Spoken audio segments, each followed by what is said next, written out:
Typhoid জ্বরের লক্ষণসমূহ। আকস্মিকভাবে জ্বর শুরু হয়, প্রচণ্ড মাথা ব্যথা, ঝিমুনি ও শরীরে ব্যথা হয়, জ্বর জ্বর ভাব, ধাপে ধাপে শরীরের তাপমাত্রা বৃদ্ধি পেয়ে 103 ডিগ্রি থেকে 105 ডিগ্রি ফারেনহাইট পর্যন্ত ওঠে। জ্বর প্রতিদিন সন্ধ্যায় আসে, আগের দিনের সন্ধ্যার তুলনায় বৃদ্ধি পায় এবং জ্বর পূর্বের সকাল হতে পরের দিন সকালে কম নামে।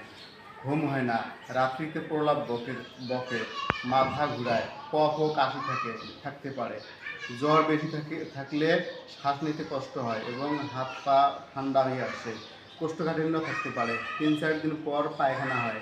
অবশ্যই শিশুদের ক্ষেত্রে ডায়রিয়া হতে পারে। রোগী অস্থির হয়ে পড়ে, বমি হয় এবং চোখ লাল থাকে।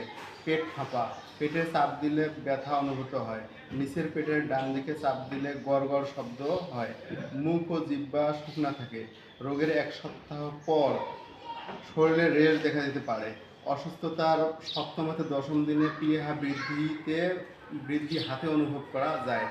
এ পর্যায়ে পাতলা পায়খানা শুরু হয়। নাড়ির গতি দ্রুত ও দুর্বল থাকে।